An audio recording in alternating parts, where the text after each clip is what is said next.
Hi everybody and welcome to Ani's Table. Today we're going to make a beautiful appetizer from things you may have around the house. We're doing one of my favorites, which is black olive tapenade. This is from Provence area of France. What I love about it is that it has a lot of ways that you can interpret and use the things that you have in your cabinets. It's earthy, it's beautiful, it has no mayonnaise, and even though it looks dark, it's kind of nice and fresh for the summertime. So here's some of the things that go in tapenade. There's black olives. Kalamata olives are nice and flavorful and they're the best. There's some sun-dried tomatoes. There's some green olives if you want to add to it too.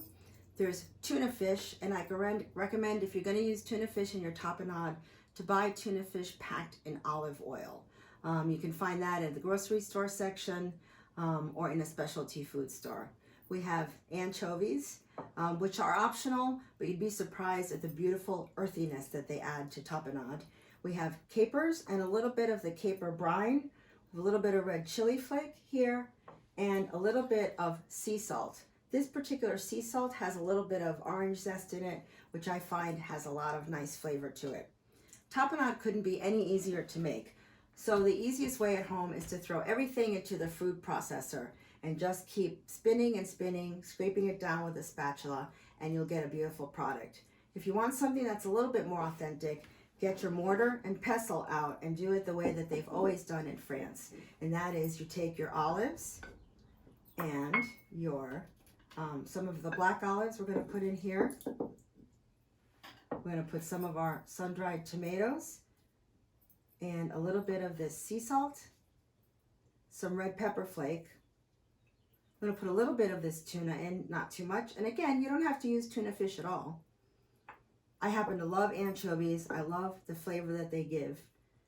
And I'm going to add all of my anchovies and some of the oil too. I'm going to add some of the capers and some of the caper water.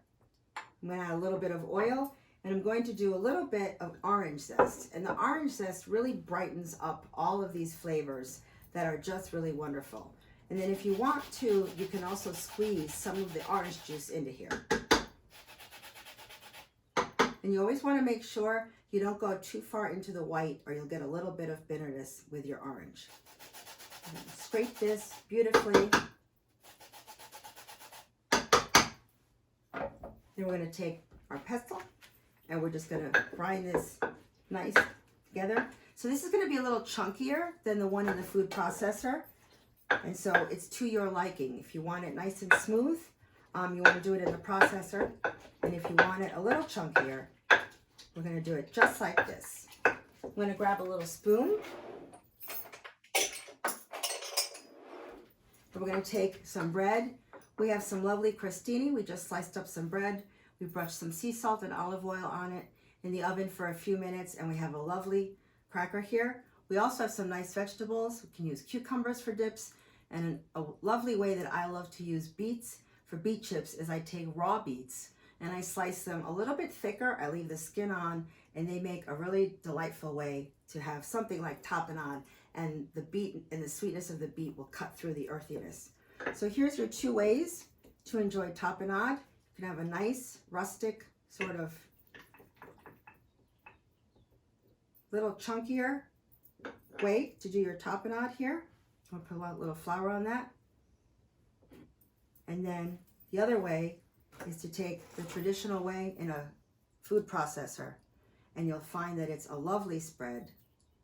And you can top it with pine nuts or Parmesan cheese, flowers. You can use this on pasta. You can use it as a spread basis for a sandwich, anything at all. So that's our spread for today, tapenade from Provence, France.